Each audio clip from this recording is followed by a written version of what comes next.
현대 사회는 급속한 물질 문명과 과학의 발달로 인해서 꽤 풍요롭고 윤택한 그리고 편리한 생활 환경이 조성된 것 같습니다. 그 정도 되면 부족함이 없을 법도 하고 그 정도 되면 모자람이 없을 것도 같은데 여전히 우리의 삶을 돌아보게 되면 갈급함이 있고 외로움이 있고 부족함이 있는 것 같아요. 마치 늘 갈증에 시달리는 것 같은 광야와도 같은 인생을 살고 있는 건 아닐까. 물 없는 광야 같은 인생, 갈증으로 시달리는 목마름의 인생. 여러분, 그것이 우리의 삶이 아닐까 싶은 생각이 듭니다. 이스라엘 백성들이 신광야를 떠나 리비딤의 장막을 치게 됩니다. 그런데 문제가 한 가지 생겼습니다. 그것은 바로 그곳에 먹을 물이 없었다는 겁니다. 여러분, 우리가 짐작할 수 있습니다. 광야에서의 물은 생존을 위한 필수 조건이었습니다. 물이 없다는 사실은 어쩌면 그들이 죽음의 위협까지도 느낄 수 있는 공포스러운 상황일 수도 있었을 겁니다. 마실 물이 없었습니다. 그러니 계속되는 광야 여정에 지쳤을 법도 한 그들은 절망을 할 수밖에 없었을 겁니다. 그래서 그 물이 없다는 현실 때문에 모세와 다투고 그리고 하나님께 탄식하며 원망하게 되지요. 그래서 모세가 하나님께 부르짖어요. 하나님, 어떻게 하면 좋겠습니까? 그랬더니 하나님께서 반석을 치라고 말씀하셨고 놀라운 역사가 벌어집니다. 그 반석에서 물이 나와서 갈증에 허덕이고 있었던 이스라엘 백성들이 물을 마실 수 있었다는 거예요. 이렇게 이 이야기는 사실 긍정적인 결말로 끝납니다. 그렇습니다. 그럼에도 불구하고 우리를 참 불편하게 하는 내용이 나오는데 바로 맨 마지막 7절, 마치 이 사건의 핵심이 7절에 담겨 있는 것처럼 말입니다. 그렇게 긍정적인 결말로 목마름에 갈증에 시달리고 있었던 이스라엘 백성들이 물을 마셨음에도 불구하고 참 희한한 건 모세가 그곳의 이름을 물이 나왔다 또는 물을 마셨다 이런 표현으로 그 지역을 명명하지 않고 무리바라, 마사라, 즉 하나님과 다투었다, 하나님을 시험했다 이렇게 그 지역의 이름을 명명했다는 겁니다. 특별히 7절 마지막 부분에 마치 이 사건의 결론과도 같은, 그러니까 물을 마셨다는 것보다 더 중요한 의미가 담겨 있는 것 같은 그런 뉘앙스로 그들이 하나님을 향해서 하나님께서 우리 중에 계신가 안 계신가 시험했다고 기록하고 있는 겁니다. 물을 마셨으면 된 게 아닐까? 물을 마셨으니까 마신 것으로 다 좋아하면 그걸로 좋은 게 아닐까 싶은 마음이 우리에게 드는데 오늘 성경의 관점은 그렇지 않았다는 겁니다.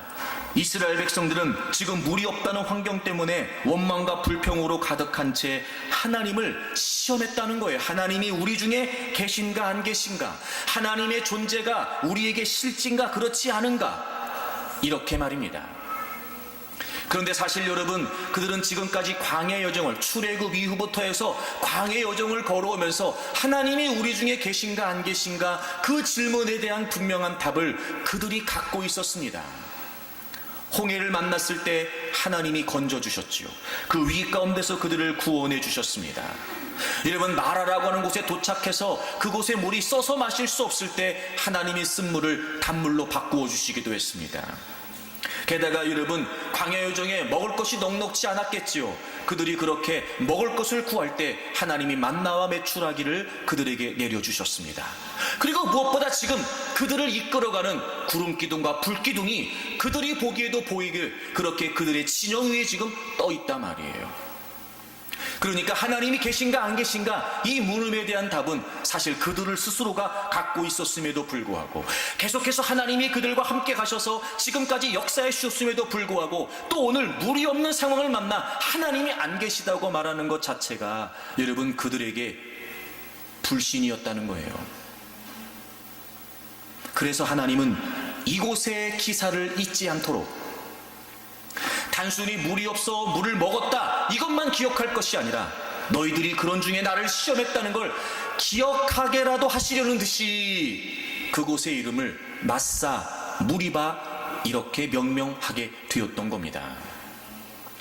불신과 신뢰 사이에서, 그것이 바로 우리의 믿음의 여정이 아닐까 싶습니다. 게다가 메마른 것 같은 인생길을 살아가는 우리에게 있어서 조금이라도 형편이 어려워지고 어려운 상황에 부딪히게 되면 우리는 자꾸 스스로 불신의 생각을 하게 되는 겁니다. 하나님이 안 계신가? 하나님이 왜 그러시지? 과연 이런 상황에서도 내가 하나님을 나의 하나님으로 신뢰할 수 있을 것인가? 여러분들은 자꾸 그런 상황 앞에서 불신과 신뢰 사이에서 갈등하고 있는 겁니다. 하지만 여러분, 하나님은요 늘 우리와 함께 하십니다. 그러므로 저는 우리가 불신과 신뢰 사이에서 늘 여러분과 변함없이 함께 하시는 살아계신 하나님을 신뢰하는 분들이 되기를 바랍니다. 그럼 여러분, 불신과 신뢰 사이에서 우리가 하나님을 신뢰한다는 게 과연 어떤 의미일까요? 지난 주일에 첫 번째 말씀을 여러분과 함께 나눴는데, 불신과 신뢰 사이에서 하나님을 신뢰한다는 건 인도하시는 하나님을 신뢰하는 거예요. 여러분, 서로 그렇게 이렇게 축복하세요. 인도하시는 하나님을 신뢰하시기 바랍니다. 어떤 하나님이요? 인도하시는 하나님. 여러분, 오늘 본문 1절을 좀 보겠습니다. 출애굽기 10장 1절을 보세요. 이스라엘 자손의 온 회중이 여호와의 명령대로 신광야에서 떠나 그 노정대로 행하여 르비딤의 장막을 쳤어요. 여러분, 지금 이스라엘 백성들이 신광야를 떠나서 르비딤의 장막을 친 것은 그들의 의도나 또는 그들의 계획에 의해서가 아니었어요. 그들의 결정에 의해서가 아니고 하나님의 명령을 따라, 하나님께서 계획하신 하나님의 인도하심을 따라 지금 그 르비딤의 장막을 치게 된 겁니다. 물론 그곳에 물이 없었어요. 그럼에도 불구하고 그들이 지금 르비딤에 있게 된 것은, 르비딤의 장막을 치게 된 것은 하나님께서 인도하신 인도였다는 거죠. 그래요, 지금 물이 없는 상황을 만난 건 맞습니다. 하지만 그럼에도 불구하고 르비딤으로 인도하시는 분이 하나님이셨어요. 지금까지 이스라엘 백성들의 광야 여정을 인도하신 분이 하나님이셨듯 역시 지금도 하나님께서 인도하셨다는 겁니다. 여러분, 그렇습니다. 우리는 보통 하나님의 인도다라고 생각하면 늘 좋은 환경이 주어질 거라고 하는 막연한 기대를 갖게 됩니다. 하나님이 인도하셨으니까 당연히 좋은 환경일 거야, 풍성한 환경일 거야, 우리가 어렵거나 불편하진 않을 거야 싶은 막연한 기대를 갖고 있습니다.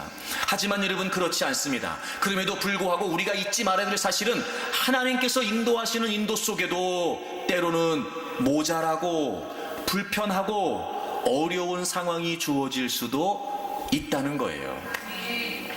물론 여러분이 아멘이 쉽지 않다는 걸 제가 압니다. 하지만 여러분, 그래도 여기서라도 아멘이 돼야 나가서라도 뭔가 되지 않을까 싶은 생각이 드는데요. 그래서 우리는요, 우리가 원하지 않는 상황을 만나면 하나님이 안 계시다는 거예요. 우리는요, 우리가 기대한 것처럼 여유 있거나 우리가 기대한 것처럼 넉넉하지 않으면 하나님이 안 계시다는 거예요. 그리고 자꾸 우리는 하나님을 찾아요. 안 계신 하나님을 찾듯이 말입니다. 하지만 여러분, 그렇지 않습니다.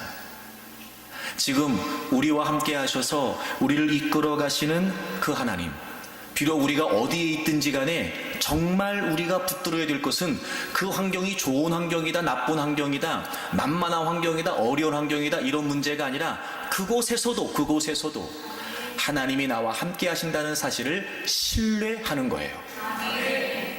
사랑하는 여러분, 잊지 마십시오. 비록 지금 여러분이 고된 인생길을 걷고 있다 할지라도, 비록 지금 여러분들이 사실 좀 메마르고 곤고한 인생길을 걷고 있다 할지라도, 다른 걸 몰라도 여러분, 하나님이 지금 여러분의 삶을 인도하고 계시다는 사실을 잊지 마십시오.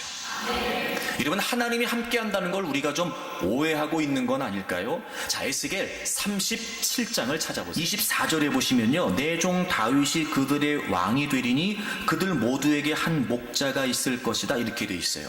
여기에서 내 종 다윗은, 즉 하나님의 종 다윗이라고 일컬어지는 것은 우리가 알고 있는 이스라엘 두 번째 왕 다윗을 의미하는 것이 아니라 다윗의 자손으로 오시는 예수님을 의미해요. 예수님이 오셔서 우리 모두에게 목자가 되신답니다. 그리고 여러분 25절 맨 마지막에 보시면 내 종 다윗이 영원히 그들의 왕이 된다. 예수 그리스도께서 우리의 왕이 되신다는 거예요. 그리고 26절부터 예수 그리스도를 통해서 우리에게 아주 중요한 두 가지의 약속을 주세요. 첫째가 뭐냐면 26절을 보세요. 내가 그들과 화평의 언약을 세워서 영원한 언약이 되게 한다. 여러분 잠깐 저를 보시겠어요? 우리는 우리의 죄 때문에 하나님과의 관계가 분리되어 있었어요. 깨어져 있었습니다. 그런데 하나님께서 그 관계를 다시 회복하시기 위해서 예수 그리스도를 우리의 대속의 제물로 삼아주셨지요. 그리고 그분은 화목제물이 되어주셨어요. 그래서 예수 그리스도께서 우리의 모든 죄를 십자가에서 대속해 주심으로 말미암아 깨어져 있었던 하나님과 우리 사이의 관계가 다시 회복됐어요. 여러분 이게 화평이에요. 그러니까 예수 그리스도를 통해서 하나님이 주신 첫 번째 약속이 뭐냐면 화평의 언약입니다. 여러분 다 예수 그리스도를 믿으시죠? 여러분 다 예수님 여러분의 구주라고 하는 사실을 믿으시죠? 그러면 이미 우리는 하나님과의 관계가 회복된 하나님과 화평의 관계를 맺고 있는 사람이 된 거예요. 그리고 두 번째 그 다음을 보십시오. 26절 뒷부분에 보시면 내 성소라고 하는 표현이 나와요. 내 성소를 그들 가운데에 세워서 영원히 이르게 한다. 여기에서의 성소는 건물, 즉 성소와 지성소로 나뉘어졌던 성막을 의미하는 것이 아니라 바로 성전 대신 예수 그리스도를 의미해요. 예수 그리스도를 통해서 우리 가운데 영원히 이르시겠다는 거예요. 27절 보세요. 내 처소가 그들 가운데 있을 것이며 나는 그들의 하나님이 되고 그들은 내 백성이 된다. 내 성소가 영원토록 그들 가운데 있다. 이렇게 말씀하세요. 이건 건물의 의미 또는 여러분 이 세상 어떤 우리가 물리적으로 생각하는 그런 건축의 의미가 아니에요. 그러니까 성전 대신 예수 그리스도를 통해서 하나님이 우리 안에 거처를 정하시겠다는 거예요. 요한복음 1장에 있는 것처럼 말씀이 육신이 되어 우리 가운데 오셔서 우리 안에 거처를 정하시겠다고 하셨어요. 여러분 이런 겁니다. 여러분이 예수 그리스도를 여러분의 구주와 주인으로 믿는다면 이제 그 성전 되신 예수 그리스도께서 우리 안에 거처를 정하고 계시는 거예요. 우리 안에, 우리의 존재 속에. 그러니까 여러분 하나님이 함께 하신다는 건요 옆에 계시다 뒤에 계시다 이런 차원이 아니에요. 하나님이 함께 하신다는 사실은요 예수 그리스도의 구속의 은혜로 말미암아 우리 안에 거처를 정하시고 함께 하시겠다는 거예요. 영원히 우리와 함께 하신다. 임마누엘. 여러분 예수님의 또 다른 이름 임마누엘. 그러니까 우리와 함께 하신다는 건 상황에 따라 형편에 따라서가 아니라 내가 예수 그리스도를 믿는 한 내가 어느 곳에 있든지 간에 하나님은 우리 안에 거처를 정하시고 우리와 늘 함께 하세요. 그리고 이렇게 회복된 하나님과의 관계 안에서 주님이 우리 안에 우리가 주님 안에 거하게 된 이 임마누엘의 역사는 우리가 영원한 하나님의 나라에 가서까지도 지속되는 관계예요. 그러니 여러분 이제부터 우리가 직면하고 우리가 부닥쳐야 될 그런 여러 가지 많은 상황 때문에 하나님이 함께한다, 하나님이 함께하지 않는다 불신하지 말고, 그럼에도 불구하고 내가 예수 그리스도를 믿음으로 말미암아 하나님이 내 안에 영원토록 함께하신다는 사실을 잊지 않고 확실히 신뢰하는 여러분들이 되시기를 바랍니다. 그래서 다윗이 시편 23편에 고백한 거예요. 내가 사망의 음침한 골짜기를 다닐지라도 해를 두려워하지 않을 것은, 분명히 1절에 그가 고백하지요. 여호와는 나의 목자시니 내게 부족함이 없으리로다. 그래요, 하나님이 목자가 되셨어요. 그래서 부족함이 없대요. 근데 여러분 놀라운 건 푸른 초장과 잔잔한 물가만 있는 것이 아니라 다윗이 고백해요. 내가 사망의 음침한 골짜기를 다닐지라도. 그런데 그가 뒤이어 놀라운 고백을 하지요. 해를 두려워하지 않을 것은 주께서 나와 함께 하심이라. 죽음의 그림자가 드리워지는 것 같은 목마름의 상황이 지속되고 갈급함의 상황이 지속되어 마치 우리의 인생이 광야에서 쓰러질 것 같은 그런 위기를 만났을 때도 중요한 것은 하나님이 나와 함께 하시기 때문에 결코 우리는 해를 두려워하지 않을 수 있다는 겁니다. 하나님이 함께 하신다. 그러니 여러분 어느 곳에 가든지 하나님은 우리와 함께 하세요. 우리를 친히 이끄시고 우리를 친히 인도하십니다. 혹시나 지금 여러분이 힘겹고 어려운 처지에 있다면 이스라엘 백성들처럼 원망하고 불평하기 이전에 여전히도 여러분과 함께 하셔서 여러분을 인도하고 계시는 하나님을 바라볼 수 있기를 바랍니다. 온전히 그 하나님을 신뢰할 수 있기를 바랍니다. 때론 여러분, 우리가 왜 하나님이 인도하셨는데 물이 없는 겁니까? 왜 우리를 물이 없는 곳으로 인도하신 겁니까? 라고 여러분, 우리가 하나님께 탄식하고 원망할 수도 있을 거예요.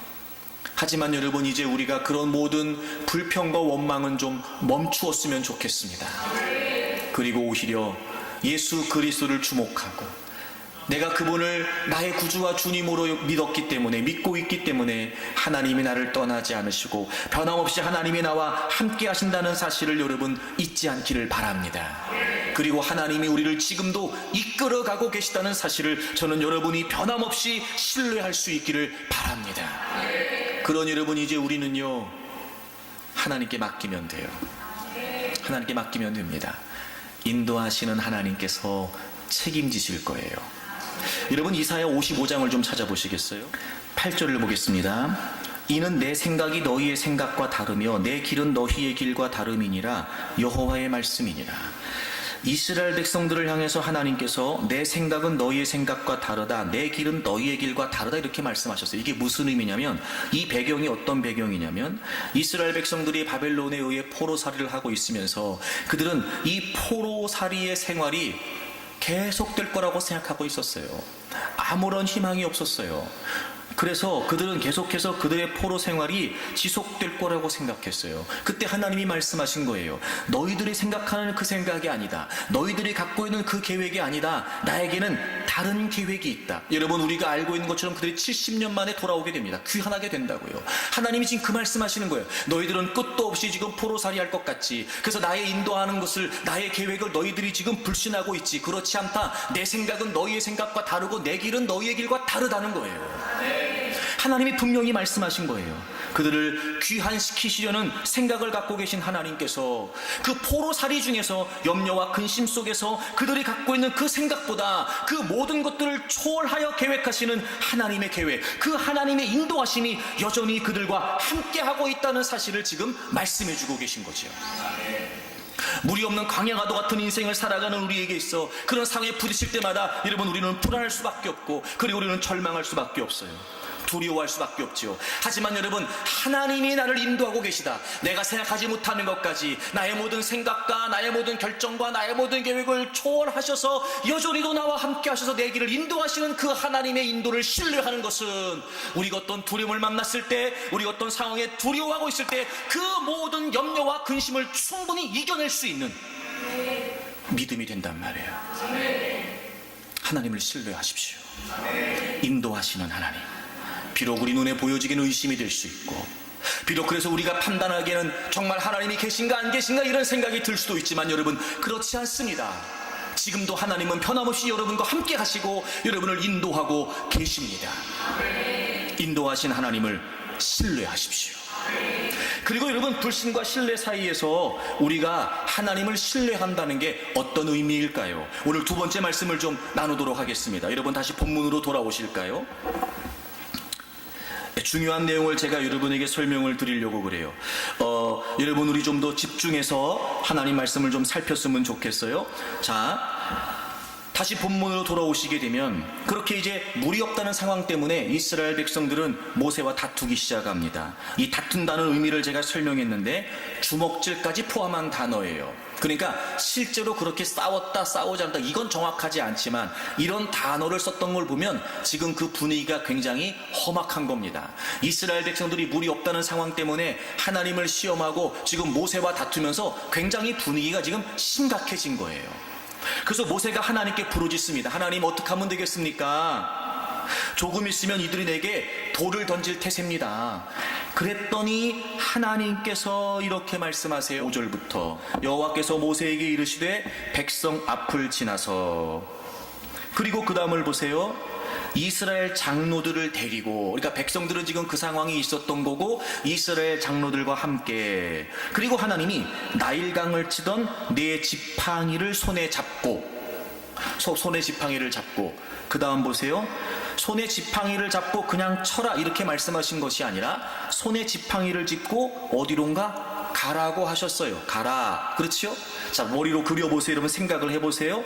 그래서 모세가 장로들과 함께 그 지팡이를 잡고 지금 하나님이 가라고 하신 곳으로 갑니다. 6절을 보세요. 내가 호렙산에 있는, 그러니까 호렙산으로 가는 거예요. 호렙산으로. 지팡이를 잡고 호렙산으로 가는 겁니다. 그리고 그 다음을 잘 보세요. 6절. 내가 호렙산에 있는 그 반석 위. 호렙산에 있는 그 반석 위, 여러분 이 그 반석이라고는 말 그대로 정관사 더가 붙어 있어요. 정관사 더. 그러니까 아무 반석이나가 아니고요, 하나님께서 그 호렙산에서 하나의 반석을 지정하신 거예요. 그 반석, 바로 그 반석. 그 다음 보세요. 거기서 내 앞에 서리니.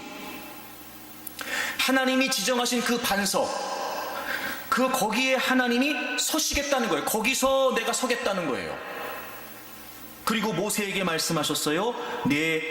너는 그 반석을 치라. 그러면 그곳에서 물이 나올 것이다. 이렇게 얘기한 거예요. 자, 여러분, 하나님의 말씀이 지금 이런 겁니다. 그냥 반석을 치라고 하신 게 아니었고요, 지팡이를 잡고 내가 지정하는 반석을 가. 내가 그 위에 서 있을 거야. 내가 네 앞에 서 있을 거다. 그러면 너는 그 반석을 쳐라. 이렇게 말씀하신 거예요. 여러분, 그러면 모세가 지팡이로 반석을 쳤잖아요. 근데 사실은 누구를 친 거예요? 누구를 친 거예요? 거기 누가 계세요? 그 반석에 하나님이 계세요. 하나님이 한 반석을 지정하셨어요. 그리고 거기 서 계시겠대요. 그리고 모세에게 그 지팡이를 가지고 반석을 치라는 거예요. 여러분, 여기에서 모세에게 반석을 치라고 하신 건 반석을 친 것과 동시에 거기에 하나님이 계셨기 때문에 하나님을 치라는 거예요. 그리고 그 반석에서 물이 나왔어요. 그리고 이스라엘 백성들이 그 목마름을 해결했다는 거죠. 여러분, 이게 무슨 의미일까요? 이게 무슨 의미일까요? 지금 너희들이 목말라 하고 있는 것, 지금 너희들이 갈급해하고 있는 것, 그거 내가 너희들에게 공급해 주겠다는 거예요. 반석 위에 내가 서 있겠다. 너 반석을 쳐라. 나를 쳐. 내가 물을 줄게. 지금 이 의미는 단순히 반석을 쳐서 물이 났다, 물을 먹었다, 이런 차원의 문제가 아니에요. 그 목마름 때문에 원망하고 불평할 수 있는 이스라엘 백성들에게 하나님께서 친히 그 목마름을 해결할 수 있는 근원이 되신다는 사실을 알게 하시는 거예요. 여러분, 불신과 신뢰 사이에서 우리가 하나님을 신뢰한다는 게 무슨 말일까요? 그건 우리의 목마름을 해결할 수 있는 근원이 바로 하나님이 되신다는 겁니다. 하나님이 되신다는 겁니다.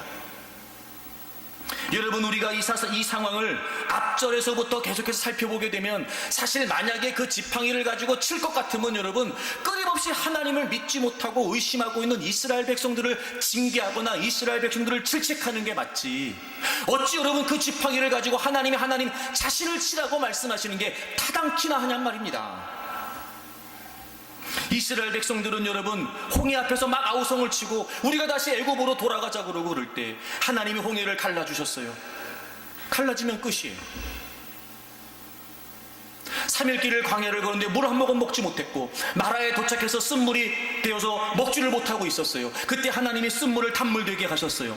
그냥 단물 먹으면 끝이에요. 이스라엘 백성들은 먹을 게 없어 광야에서 먹을 것 좀 풍성히 달라 그랬어요. 하나님께서 만나와 메추라기를 내려주셨어요. 먹으면 그냥 끝이에요. 그렇게 끊임없이 하나님이 함께 하셨고 공급하셨고 이끌어 주셨고 보호해 주셨음에도 불구하고 그들은 지금 또 르비딤에서 물이 없다는 상황 때문에 하나님을 원망하고 있는 거예요. 급기야 하나님께서 모든 공급의 근원이 되시고 그 해결의 근원이 되시는 분이 하나님이시라는 사실을 그들에게 직접 보여주시기 위해서 여러분 이스라엘 장로들을 데리고 가라고 하셨어요. 이스라엘 장로들과 함께 있었다고요. 지금 거기에 보라는 거예요. 하나님이 하나님 자신을 찢으셔서라도 하나님이 하나님 자신을 희생하셔서라도 내가 지금까지 너희들과 함께해서 너희들을 공급하고 너희들에게 만족을 준 것처럼 내가 너희들에게 진정한 만족이 된다. 내가 너희들에게 공급해 줄 것이다. 하나님이 지금 하나님 자신을 쳐서 물을 마시라고 말씀해 주신 거예요. 특별히 여러분 하나님께서 하나님 자신을 치라고 하신 것은 그만큼 하나님 스스로가 이스라엘 백성들로 하여금 이 공급의 근원이 되시는 하나님을 믿을 수 있도록 확신 있게 하시는 거예요. 제발 확신을 가져라. 그래, 나를 쳐라. 나를 쳐. 나를 쳐서 너희들 물을 마셔. 하나님 자신이 희생을 하시겠다는 거예요. 그러니까 우리에게 확신을 주시기 위해서 하나님이 그렇게 하신 거예요. 두 번째, 여러분 오늘 6절에 보게 되면요, 거기서 네 앞에 선다, 누구누구 앞에 선다라고 하는 이 표현이 어떤 의미냐면, 종이 자기 주인 앞에 서서 주인의 명령을 받는 상황을 묘사할 때 종종 사용했다는 거예요. 제가 여러분 이걸 보고 깜짝 놀랐어요. 마치 이런 거예요. 하나님이 종의 입장이 되셔서, 지금 하나님을 불신하고 그래서 끊임없이 의심하며 하나님께 죄를 짓고 있는 그 백성들을 친히 도우시기 위해 하나님이 종의 입장이 되셔서 지금 거기서 역사하시겠다는 거예요. 이렇게 하나님이 우리에게 지금 확신을 주시는 거예요. 내가 공급의 근원이다. 내가 공급의 근원이다. 사랑하는 여러분, 불신과 신뢰 사이에서 우리는 공급의 근원이 되시는, 우리의 만족의 근원이 되시는 하나님을 신뢰해야 합니다. 그리고 이 대목을 바울 사도가 다시 이렇게 정리를 합니다. 여러분 고린도전서 10장을 가보겠습니다. 1절부터 보겠습니다. 신약성경 274페이지입니다. 형제들아, 나는 너희가 알지 못하기를 원하지 아니하노니 우리 조상들이 다 구름 아래 있고 바닷 가운데로 지나며, 이 구름 아래 있다는 말은 여러분 그들을 하나님이 인도하신 구름 기둥을 말해요. 그러니까 하나님이 인도하심을 말해요. 그래서 그들이 다 바닷 지났어요. 여러분 홍해를 가르셨던 하나님의 인도, 그래서 홍해를 가르시고 그들을 육지같이 걷게 하셨던 그 하나님의 인도를 말해요. 모세에게 속하여 다 구름과 바다에서 침례를 받고, 3절 보세요. 다 같은 신령한 음식을 먹었으며, 만나를 말해요. 왜 신령한 음식일까요? 하나님이 공급하셨으니까요. 그들이 수고해서 얻은 게 아니었거든요. 하나님께서 그들을 공급하신 거니까 하나님의 인도하심, 구름은 하나님의 인도하심, 만나는 하나님의 공급하심. 그리고 이제 그것을 바울 사도가 이렇게 설명을 해요. 4절을 보세요. 다 같은 신령한 음료를 마셨으니, 이는, 여기서 이는 왜냐하면 이런 의미예요. 왜냐하면 그들을 따르는 신령한 반석으로부터 마셨음에 그 반석은 곧 그리스도시라. 아까 하나님께서 지정하셨던 그 바위, 그 바위 위에 서서 하나님께서 하나님 자신을 치라고 말씀하셨던 것, 그래서 하나님이 공급의 근원이 되시고 만족의 근원이 되신다고 하셨던 그 말씀, 그 반석, 그 반석이 누구라는 거예요? 그리스도라는 거예요. 여러분이 4절 말씀은요 굉장히 중요합니다. 먼저 마셨다라는 표현 나오죠. 마셨다. 그 두 번째 마셨다 말입니다. 마셨다. 그 다음에 이는 그들을 따른다. 이 따른다라고 하는 표현과 신령한 반석으로부터 마셨다라고 하는 이 표현, 그 다음에 그 반석은 곧 그리스도시라 무엇이다라고 하는 이 표현이 다요 지속적인 의미예요. 지속적인 의미. 그러니까 일회적인 사건이 아니라 지속적인 사건을 말합니다. 여러분 보세요. 이게 이상한 게 뭐냐면, 그 물을 공급하는 반석은 이스라엘 백성들은 계속해서 이동하고 있었기 때문에 물을 공급하고 있는 반석은 고정되어 있었을 거라고요. 분명히 반석이 움직이진 않았을 거예요. 근데 그 반석으로부터 지속적으로 그들이 물을 마셨다라고 이렇게 표현한 걸 보면, 지속적으로 그 물의 원천이 바로 그 반석으로부터 그들에게 주어졌다는 거예요. 그러니까 이건 그 고정되어 있는 물질적인 반석, 그 돌덩이를 설명하려고 했던 것이 아니라 사실 중요한 중점은 바로 예수 그리스도에게 있었다는 거예요. 반석은 고정되어 있는데 어떻게 지속적으로 그들이 공급받을 수 있었을까요? 바로 반석이신 예수 그리스도에게 초점을 주고 있었다는 거예요. 그렇습니다, 여러분. 하나님은 우리에게 분명한 공급을 주시기 위해서, 우리의 공급을 책임져 주시겠다라고 하는 의미로, 우리의 모든 만족의 근원이 바로 하나님이시라고 하는 의미로, 사막의 갈증으로 목말라 죽어가고 있었던 이스라엘 백성들에게 반석을 쳐서 그 물로 그들이 목마름을 해결했던 것처럼, 사막과도 같은, 광야와도 같은 그런 삶의 터전에서 끝도 없는 갈증을 느끼는 우리들에게 영원한 생수가 되시는, 진정한 만족이 되시는 예수 그리스도를 허락해 주신 거예요. 그 반석, 바로 그 예수 그리스도, 그들의 목마름을 채워주시기 위해, 그 갈증을 해결해 주시기 위해 진정한 만족의 근원으로 반석을 예비하시고 자신을 치라고 말씀하셨던 것처럼, 여러분, 하나님께서는 우리가 광야와도 같은 메마른 인생을 살면서 얼마나 목말름에 시다르고 얼마나 우리가 갈급함에 시달릴지를 너무도 잘 알고 계셨던 하나님께서 우리의 인생길에서 진정한 만족이 되는, 참된 만족이 되는 예수 그리스도를 우리를 위해 준비해 주셨다는 거예요.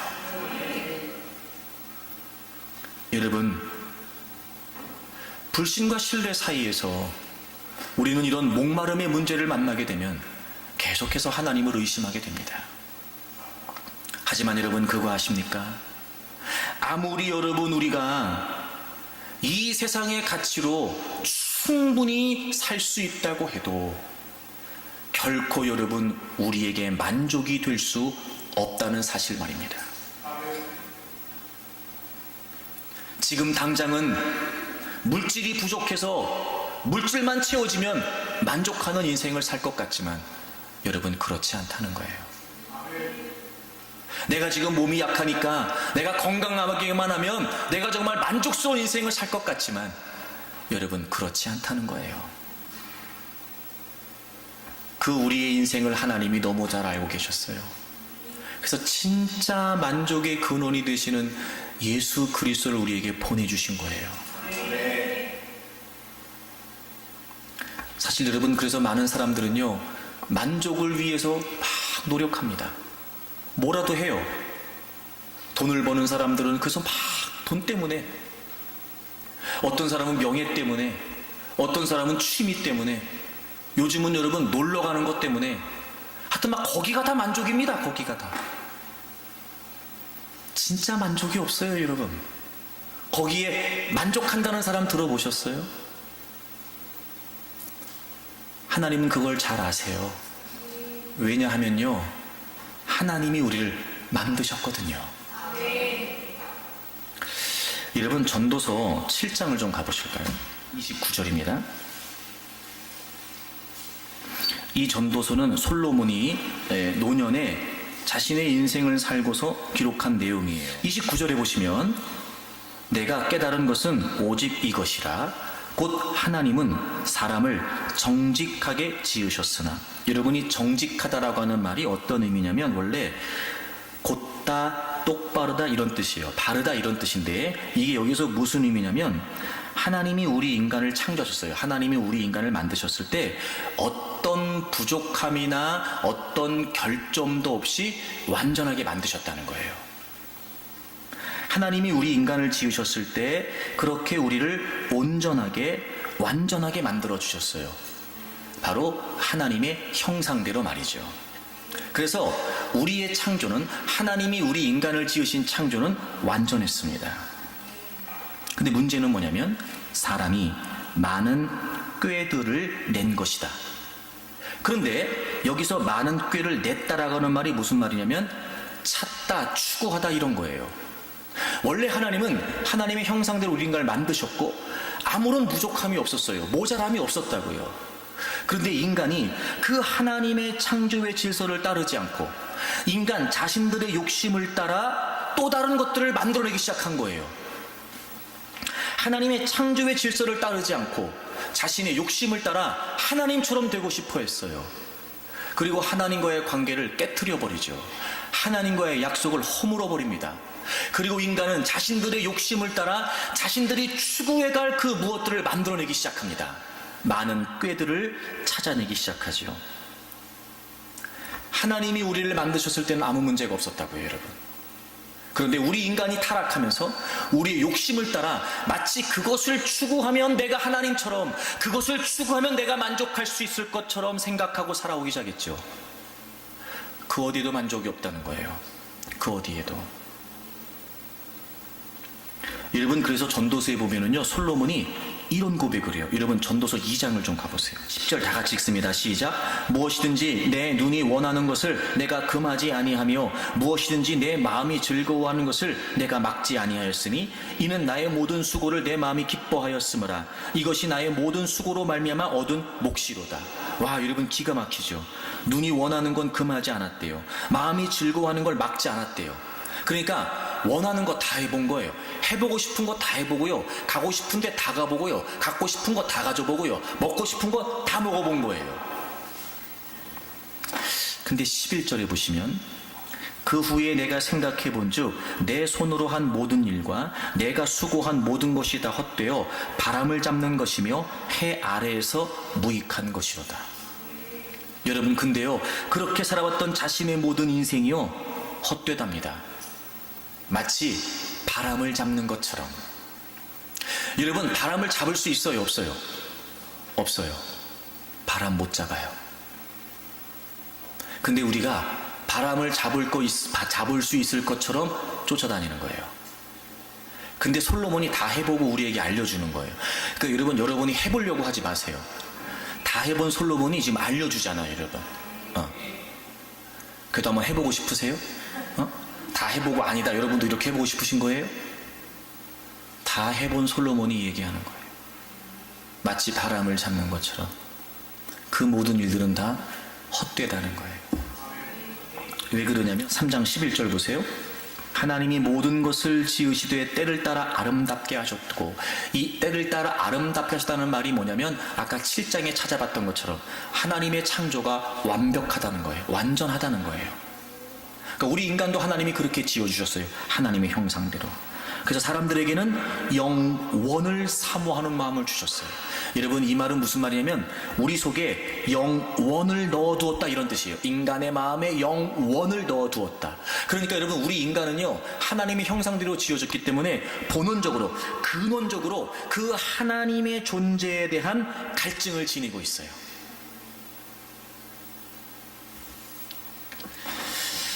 그래서 우리에게는요, 하나님의 공급하심이 없이는, 즉 하나님이 아니고서는 그 어느 것에서도 만족이 있을 수 없는 거예요. 여러분, 참 희한하죠? 세상의 가치를 추구하고 얻고 얻은 마지막 결과는요, 파멸이에요. 대부분 돈을 추구하는 사람들은요, 돈 때문에 인생 망칩니다. 쾌락을 추구하는 사람들은요, 쾌락 때문에 인생 허물어집니다. 세상의 것들은 그래요. 왜냐하면 그 모든 것들은 하나님이 빠져있기 때문에 그래요. 만족이 안 되니까요, 뭘 해도 만족이 안 되니까 그 끝도 없는 갈증이 우리를 파멸로 이끌어가는 거예요. 그래서 여러분, 세상의 것들은요, 만족되는 게 아니고요, 오히려 중독이 되는 거예요. 그리고 그것 때문에 우리를 파멸에 이르게 합니다. 하나님이 우리에게 생명을 주셨어요. 하나님의 형상대로 지어주셨어요. 그리고 하나님이 우리가 살아가시는 모든 삶의 여건과 조건들을 다 허락해 주셨어요. 그런데 우리 인간이 그 하나님과의 관계를 깨트려 버렸어요. 그때부터 우리 인간은 고통스러운 불행한 인생이 시작된 겁니다. 마치 물을 떠난 물고기처럼, 마치 뿌리가 뽑혀진 나무처럼. 그런데 하나님은 그랬던 우리 인간을 그냥 버려두지 않으셨어요. 다시 우리가 하나님께로 돌아갈 수 있는, 다시 우리가 그 하나님으로부터 만족을 얻을 수 있는 더 웨이, 유일한 길을 우리에게 허락해 주셨어요. 바로 예수 그리스도세요. 내가 곧 길이요 진리요 생명이다. 진리와 생명으로 가는 길이 되시는 예수 그리스도, 바로 그 길을 하나님이 우리에게 허락해 주셨어요. 하나님과의 관계가 끊어져 있었던, 그래서 도무지 만족이라고 하는 것을 찾을 수가 없었던, 그 무엇을 해도 채워지지 않았던 그 분명한 만족을 하나님이 예수 그리스도 안에서 주시기 위해서 우리를 부르신 거예요. 모세가 반석을 쳐서 물을 낸 것은 바로 그 갈릴리 언덕에서 예수 그리스도께서 자신의 몸을 찢으심으로 우리에게 생명의 근원이 되심을 예비한 거나 마찬가지였어요. 그래서 여러분, 주님이 말씀하시기를 내가 생명이고 내가 생수의 근원이 된다고 우리를 초청하신 거예요. 하나님은 절대 우리를 버리지 않으셨습니다. 그리고 이제 하나님은 우리가 진정으로 만족할 수 있는, 우리가 진정한 만족 속에서 살아갈 수 있는 예수 그리스도를 우리에게 허락해 주셨습니다. 저는 우리가 자신을 치라고까지 하시면서 우리에게 생수를 먹여주시려고 했던 그 하나님 아버지의 마음을 좀 깨달았으면 좋겠습니다. 그리고 여러분, 그 어디에도 만족이 없어요. 그러니 엉뚱한 것 때문에 만족하려고 하여 인생을 허비하지 말고, 끝도 없는 허덕임 속에서 아무런 만족도 찾지 못한 채 살려고 하지 말고, 진정한 만족이 되신 예수 그리스도 안에서 저는 여러분들이 참된 만족을 얻으면서 살 수 있기를 바라요. 누가복음 18장과 누가복음 19장에 보면 예수님께서 예루살렘으로 가시면서 두 명의 부자를 만나십니다. 한 명은 이름이 등장하지 않고 관리라고 되어 있어요. 어떤 관리라고 되어 있고, 또 한 명은 우리가 아주 잘 알고 있는 삭개오입니다. 이 부자였던 관리는 어려서부터 주님의 계명, 하나님의 계명을 잘 지켰던 사람이었고, 그리고 참 영생에 대한 관심이 그에게 있었어요. 그래서 그가 예수님을 찾아옵니다. 그리고 말하죠. 내가 무엇을 해야 영생을 얻을 수 있겠습니까? 이렇게 여쭈어요. 그러니까 그 정도로 그는 영생에 대해서 관심이 있었던 것 같아요. 그에 비해 삭개오는 그런 영생에는 전혀 관심이 없어 보입니다. 그도 부자였어요. 그런데 그는 세리장이었습니다. 당시 로마의 지배를 받고 있었던 유대인으로서 같은 유대인끼리 세금을 거둘 때요, 많이 착취하고, 그래서 불의한 방법으로 남의 것을 빼앗아 재산을 쌓아왔던 그런 사람이었습니다. 사실 삭개오는 영생에 대한 관심이나 궁금증이 있었던 건 아니었습니다. 굳이 좀 이야기하자면 그냥 예수님이 보고 싶었던 거예요. 그런데 이 서로 다른 두 부자가 다 예수님을 만났어요. 근데 예수님을 만난 이후의 모습이 좀 엇갈립니다. 먼저 이 부자 관리는 예수님께 영생을 얻는 방법을 묻습니다. 여전히 계명을 잘 지켜왔던 그에게 주님이 한 가지를 말씀하시죠. 너의 재물을 가난한 자들에게 나눠주라, 이렇게 말씀도 해주세요. 자, 그가 궁금했어요. 그래서 물어봤어요, 주님에게. 주님이 말씀도 해주셨어요. 근데 놀라운 건 이 관리는 근심하고 떠나가 버리고 말았어요. 그에 비해 삭개오는 예수님에게 어떤 질문도 하지 않았어요. 그는 영생에 대한 관심이 있는 것도 아닌 것처럼 보여져요. 또 주님도 그에게 어떤 말씀도 하신 적이 없어요. 근데 그가 주님을 만났어요. 그리고 주님과 함께 자기 집으로 갔어요. 그리고 그가 얘기해요. 주님, 제가요 불의하게 취한 재물 저의 소유의 절반을 나눠서 가난한 자들에게 제가 나눠주겠습니다. 그때 주님이 하시는 말씀이 오늘 이 집에 삭개오에게 후원이 임했다는 거예요. 주님에게 어떤 질문도 한 적이 없어요. 주님이 어떤 조언을 해주신 적도 없어요. 그 놀라운 건 이 관리는 자기가 그토록 원했던 영생에 관해 묻고 답을 얻음에도 불구하고 그는 그냥 주님을 떠나버리고 말았어요. 구원 얻지 못했다고요. 근데 삭개오는요, 굳이 원하지 않았던 것 같았는데 그날 주님과 함께하면서 구원을 얻게 됐어요. 이런 게 무슨 차이일까요, 여러분? 왜 이 두 사람에게 똑같이 주님을 만나는데 무슨 차이가 있었던 걸까요?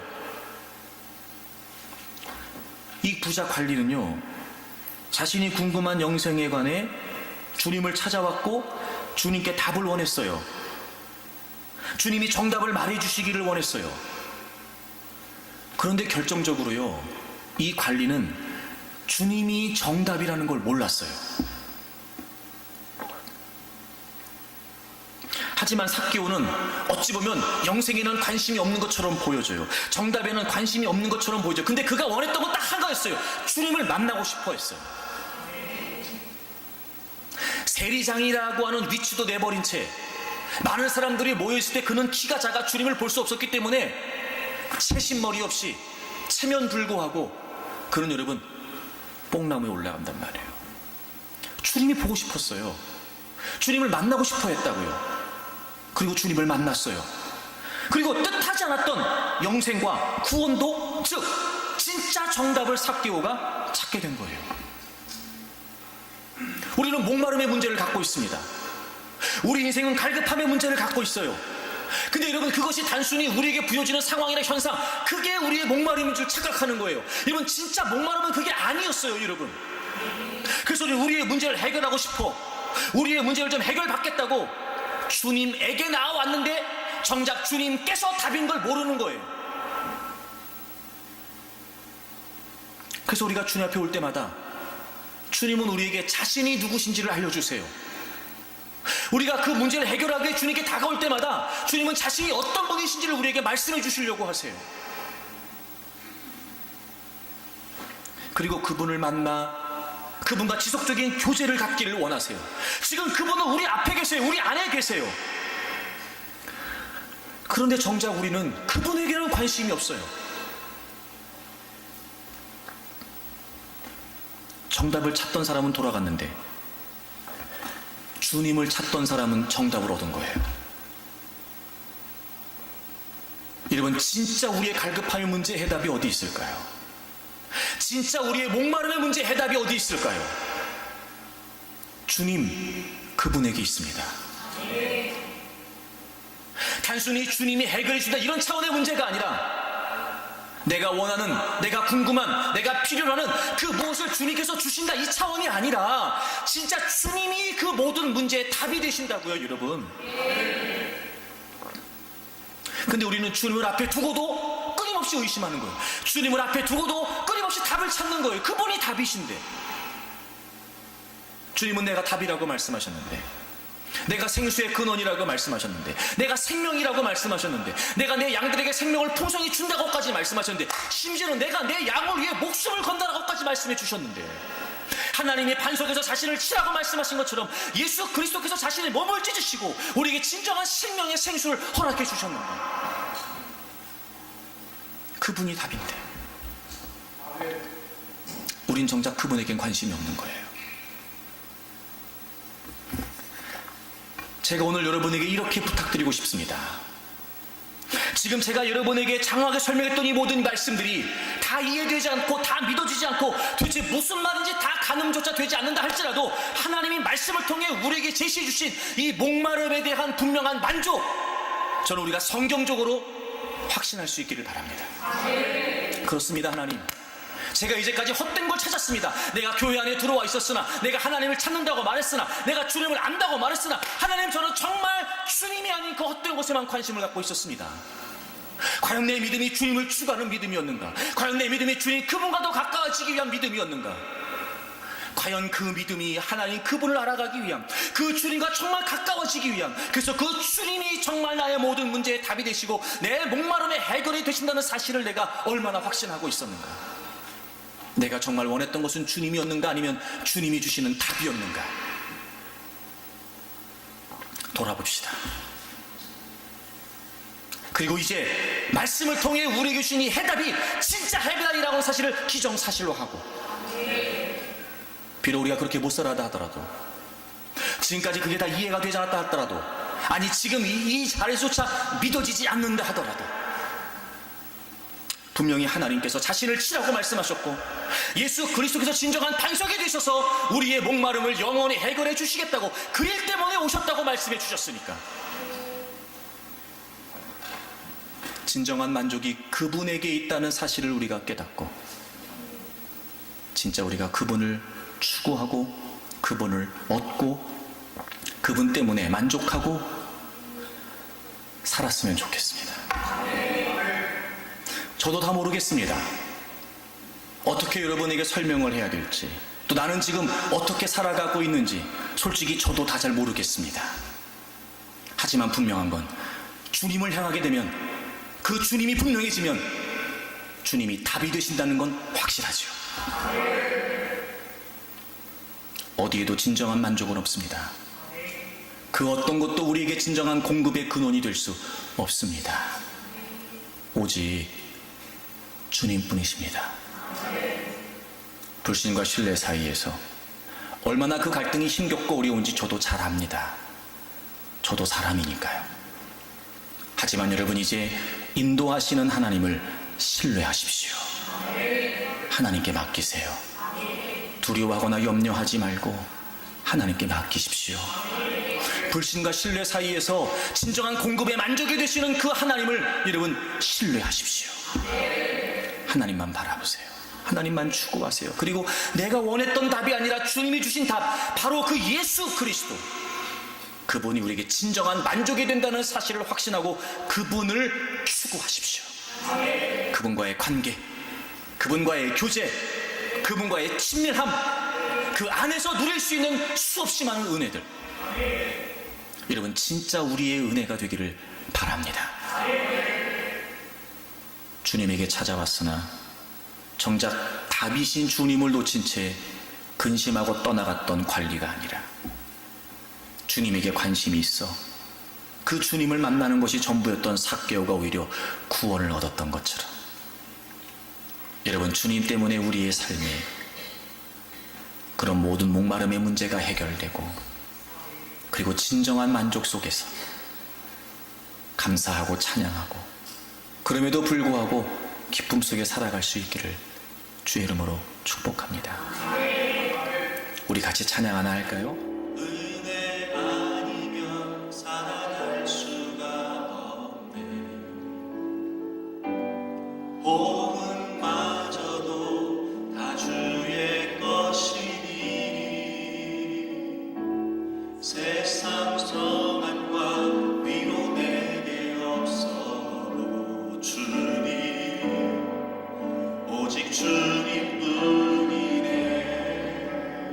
은혜 없이는 은혜 아니면 살아갈 수가 없네. 복음마저도 다 주의 것이니 세상 평안과 위로 내게 없어도 주님 오직 주님뿐이네. 그 신 계획 다 볼 수도 없고 작은 고난에 지쳐도 주께 맡긴 나의 모든 삶 버티고 견디게 하시네. 은혜 아니면 살아갈 수가 없네. 나의 모든 것 다 주께 맡기니 참된 평안과 위로 내게 주신 주님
주님뿐이네.